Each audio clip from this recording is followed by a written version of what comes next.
हाय all, welcome back. So अभी हमने last class में देखा था कि डेटा में हम क्या कर सकते हैं, नेम्ड रेंजेस, वैलिडेशन वगैरह यूज कर सकते हैं, प्रोटेक्ट रेंजेस यूज कर सकते हैं। नाउ हमारे पास यहाँ पे एक और अच्छा फीचर है, it is called named functions. तो नेम्ड फंक्शंस क्या हो सकते हैं? हम हमारे खुद के फंक्शंस बना सकते हैं, उनको नाम दे सकते हैं। जैसे मान लो हमारे पास यहाँ पर जैसे ग्रेड वाला ऑप्शन है, तो ये फंक्शन हमें क्या करना पड़ रहा है, बार बार जैसे मल्टीपल शीट से मल्टीपल जगह हमें सेम फॉर्मूला लगाना पड़ रहा है इप्स वाला, तो हमें बार बार वहाँ पे ग्रेड देना पड़ रहा है। तो हम इसको एक नाम दे सकते हैं, ठीक है, हमारे इस फंक्शन को नाम दे सकते हैं और उसको बार बार सिर्फ उसको यूज करेंगे। तो उसके लिए हम क्या करेंगे, डेटा में जाएंगे और नेम्ड फंक्शन यूज करेंगे। अब हमारे पास यहाँ पे एड न्यू फंक्शन करेंगे। अब हम फंक्शन का नाम देंगे, हमने फंक्शन का नाम ग्रेड दे दिया। फंक्शन का डिस्क्रिप्शन दे देते हैं, declare grades from A to D, ABCD, 4 grade देगा।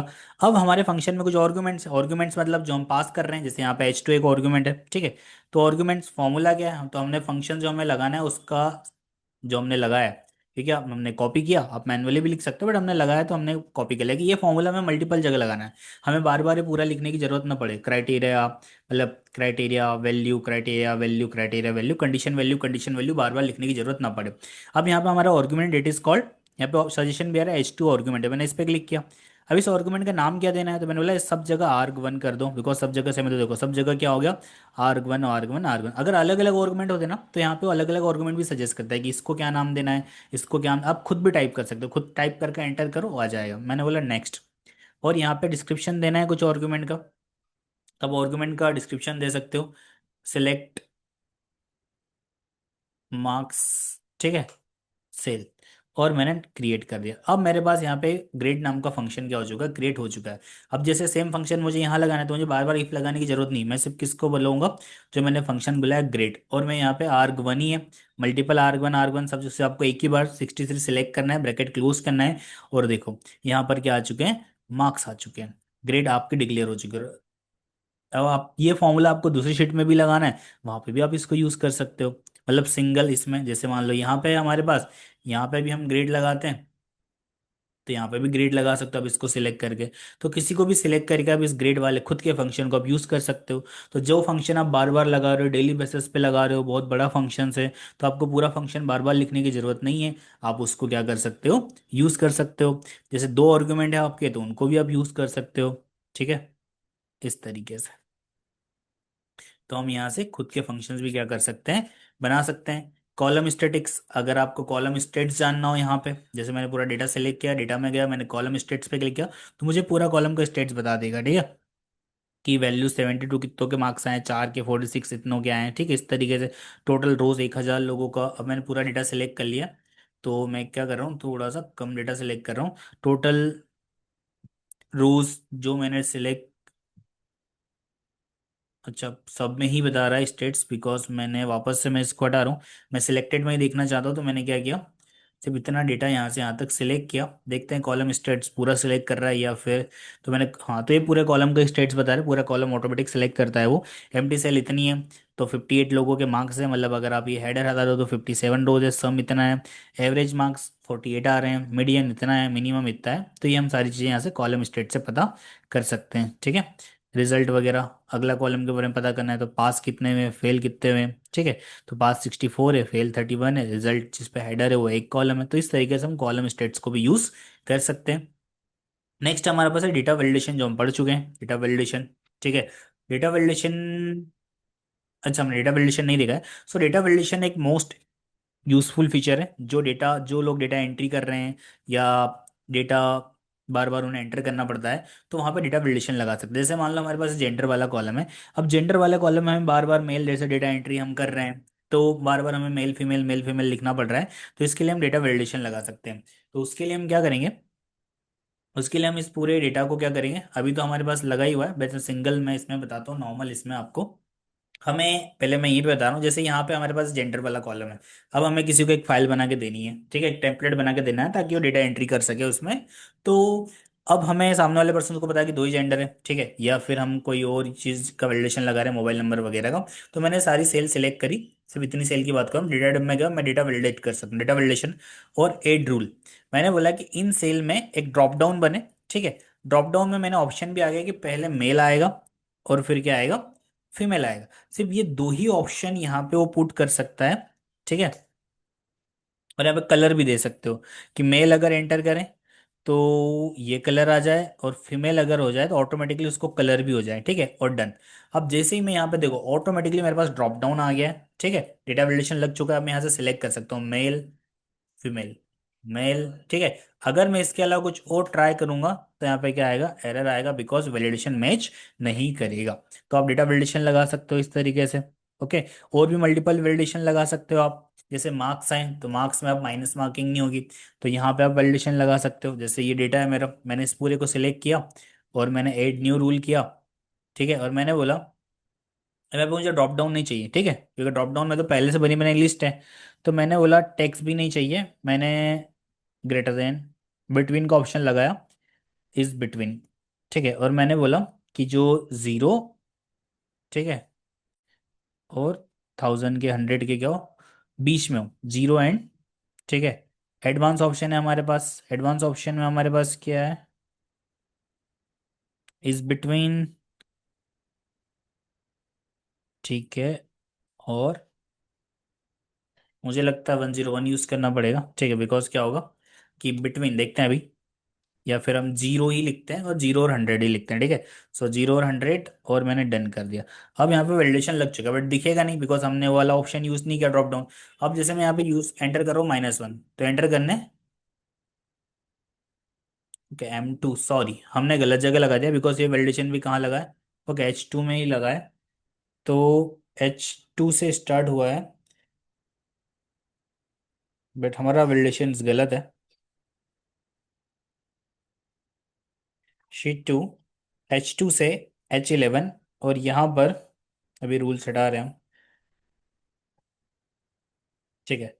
तो ये वैलिडेशंस अभी हमने यहाँ पे पहले लगाया हुआ था, ठीक है, is between, is greater than, मैंने बोला ग्रेटर देन जीरो, ठीक है।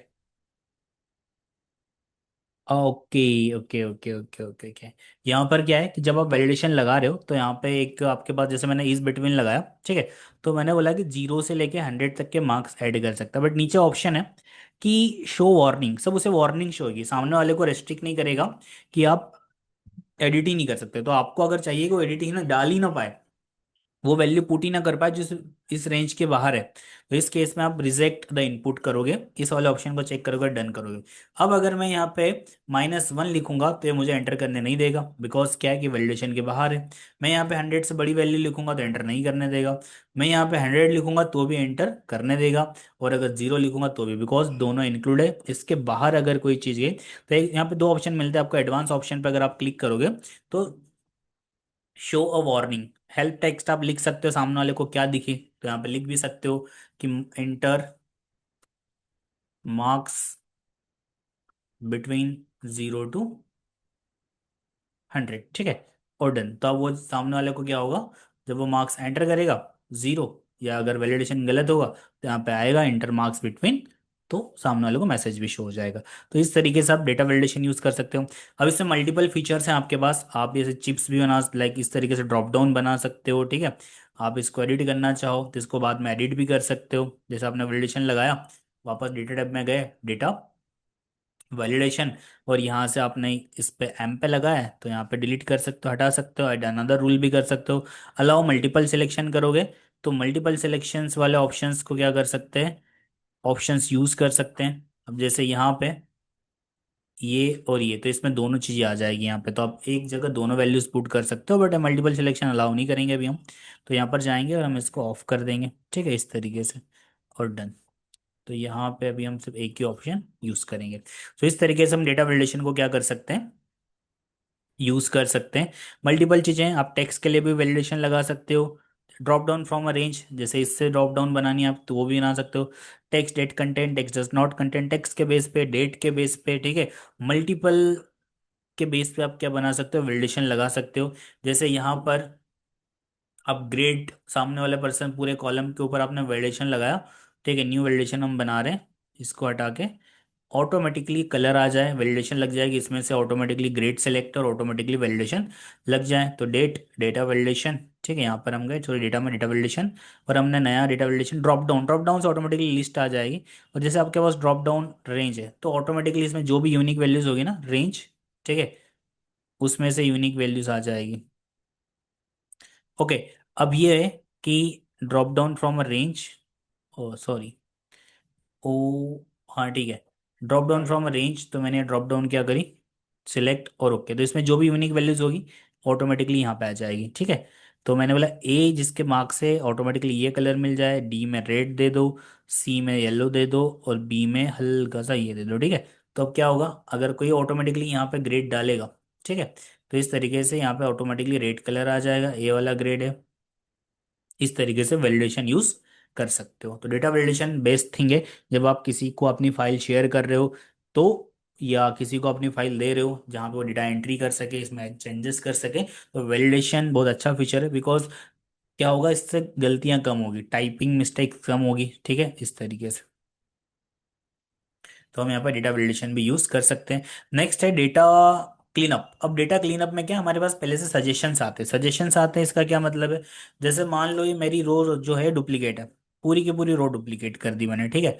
अब ये आईडी डुप्लीकेट करता हूँ, ठीक है, 4। अब जैसे ही मैं जाऊंगा यहाँ पे डेटा टैब और डेटा क्लीनअप और क्लीनअप सजेशंस, ठीक है। तो क्लीनअप सजेशंस में क्या बोल रहा है, done with cleanup review column states, ठीक है। जैसे यहीं पे हमारे पास एक ऑप्शन है, रिमूव डुप्लीकेट्स, ठीक है, डेटा क्लीनअप रिमूव डुप्लीकेट्स। तो यहाँ पे सारे कॉलम्स को मिला के रिमूव डुप्लीकेट्स, तो एक रो थी 101 unique rows remain, no duplicate values found, मतलब कहीं ना कहीं तो हमारा ओके, मार्क्स एक इंक्रीज हो गया, इसको हम 45 करते हैं, ठीक है, सेम। अभी देखते हैं, तो अभी हमने सेलेक्ट किया, डेटा सेलेक्ट कर लेते हैं, डेटा, डेटा में जाएंगे, डेटा क्लीनअप, डेटा सजेशंस, तो ये बोल रहा है इनेबल सजेशंस ऑप्शंस, ठीक है, ये रोज सेम है, data cleanup suggestion, remove duplicate, one duplicate value found, उसको रिमूव कर देगा, ठीक है। यहाँ से आप डायरेक्टली रिमूव डुप्लीकेट्स यूज कर सकते हो, या फिर और कहीं पे हम सजेशंस देखते हैं जहाँ पे हमें सजेशंस मिले, कहीं पे एक्स्ट्रा स्पेस लगा देते हैं हम, ठीक है। तो मैंने कॉलम सेलेक्ट किया, data type, data cleanup suggestions, तो review column stats, column stats है हमारे पास, नो सजेशंस अवेलेबल, यहाँ पे सजेशंस नहीं है हमारे लिए, जस्ट वेट। तो इसमें हमारे पास अभी ये कोई सजेशंस पॉपअप नहीं कर रहा है, ठीक है। और नेक्स्ट इसमें हमारे पास ऑप्शन है, जैसे हमारे पास इसमें वाइट स्पेसेस हैं, ठीक है। तो यहाँ पर मैंने डेटा सेलेक्ट किया, जैसे फीमेल में थोड़ा सा मैंने आगे स्पेस दे दिया, तो डेटा टाइप में जाएंगे, यहाँ पे हमें मिलेगा ट्रिम वाइट स्पेस, ठीक है। तो trimmed white space from the selected cell, और यहाँ से स्पेस जा चुकी है, तो आपको ट्रिम फंक्शन लगाने की भी जरूरत नहीं, डायरेक्टली आप वाइट स्पेस रिमूव कर सकते हो। ठीक, स्पेलिंग चेक है, ठीक है। Split text to column, split text to column क्या काम करता है, जैसे मान लो मेरे पास एक कॉलम है, यहाँ पे मुझे फर्स्ट नेम और लास्ट नेम है, तो मुझे दो कॉलम बनाना है, ठीक है। तो मैंने इस कॉलम को सिलेक्ट किया, मैं डेटा टाइप में गया, और मेरे पास ऑप्शन है स्पिल टेक्स्ट टू कॉलम, तो डिटेक्ट ऑटोमेटिकली। अब यहाँ पे मुझे सेपरेटर यूज करना पड़ेगा, तो सेपरेटर इसके बीच में क्या है, स्पेस है, बिकॉज स्पेस से सेपरेट है, तो देखो ऑटोमेटिकली क्या होगा, ये दो कॉलम में क्या हो गया, बट गया। तो टेक्स्ट टू कॉलम क्या करता है, मल्टीपल सिंगल जैसे ये है, तो मुझे इससे डोमेन नेम निकालने हैं अलग, @gmail.com outlook.com, ये सारे अलग करने हैं। तो मैं यहाँ पे गया डेटा टाइप, और मुझे यहाँ पे क्या मिलेगा, स्पिल टेक्स्ट टू कॉलम, और मैं यहाँ पे बोलूंगा, अब डिलिमीटर क्या है मेरा, तो मेरा जो डिलिमीटर कस्टम है यहाँ पे नहीं है, तो कस्टम में मैंने @ डाल दिया और एंटर कर दिया, तो ऑटोमेटिकली एक कॉलम बन गया। तो इस तरीके से हम टेक्स्ट टू कॉलम का यूज कर सकते हैं यहाँ पे। नेक्स्ट हमारे पास ऑप्शन है डेटा एक्सट्रैक्शंस, ठीक है। तो यहाँ पर पर्टिकुलर जगह हम फाइल को क्या कर सकते हैं, टैग कर सकते हैं, जैसे अभी हम ये चिप्स पढ़ेंगे तो उसमें हम इसको सॉल्व करेंगे, ठीक है, स्मार्ट चिप्स।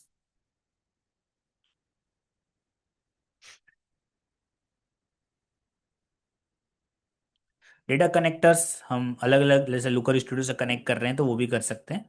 नेक्स्ट हमारे पास टूल है।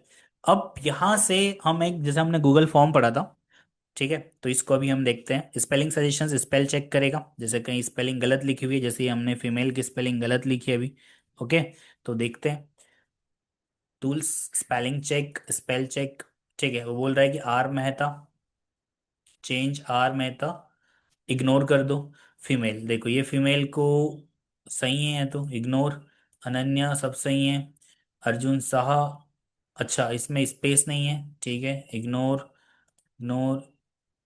ठीक है, जैसे मान लो अभी हम ये कॉलम को सिलेक्ट करते हैं और हमने इसमें बोला डेटा, टूल्स, स्पेलिंग चेक और स्पेल चेक, ठीक है।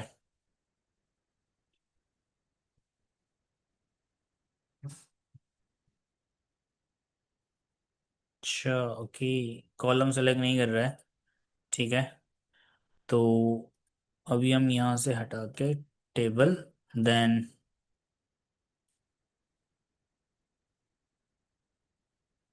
Tools, spell check.